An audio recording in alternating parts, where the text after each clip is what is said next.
The civilization born of Judeo-Christian values, ancient Greek philosophy, and the discoveries of the Enlightenment is staring at the abyss brought there by its own hand.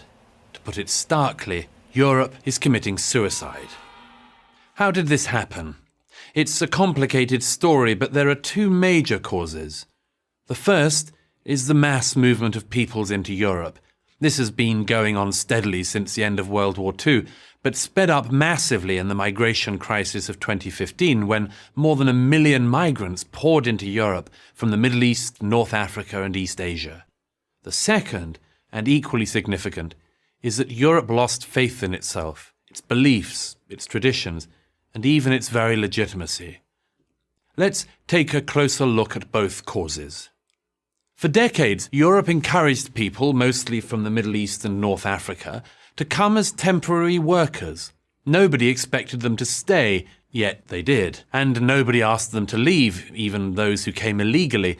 As one British immigration minister put it in 1999, removal takes too long and it's emotional. And, of course, why would they leave?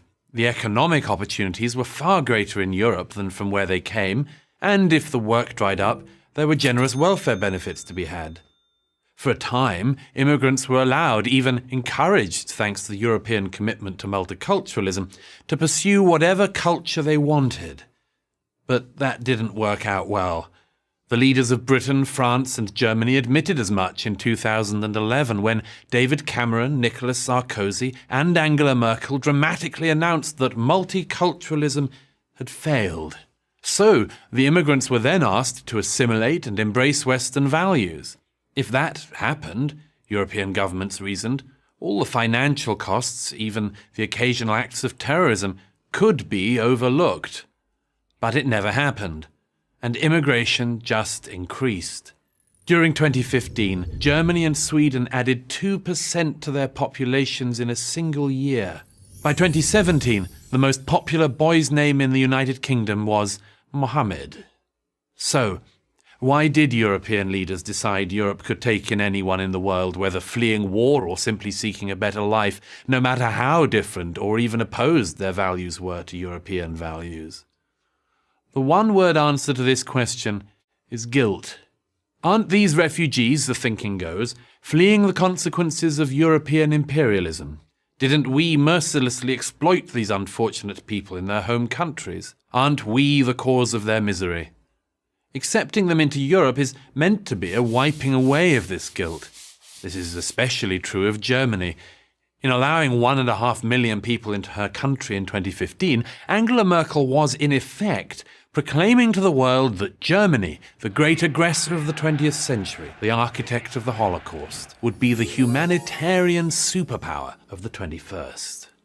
A noble sentiment, perhaps, but who pays the price? The ordinary citizens of Europe, who've seen crime and terrorism increase exponentially. Their fears and frustrations have been largely ignored, or worse. In October 2015, the German government designated that 800 newly arrived immigrants were to be housed in the German town of Kassel. Concerned residents had a meeting to ask questions of their representatives. As a video recording shows, that his citizens were calm and polite, and then, at a certain point, their district president informs them that the refugees are coming regardless of their objections, and anyone who does not agree with the policy is free to leave Germany. This official attitude, if there is a problem it's not with the refugees but with the citizens, reflects a sense of what I call tiredness. A feeling among the elite class that the European story has played out, that we've tried religion and all imaginable forms of politics, and that each has one after another led us to disaster. We taint every idea we touch, so who's to say that the world wouldn't be better off without us?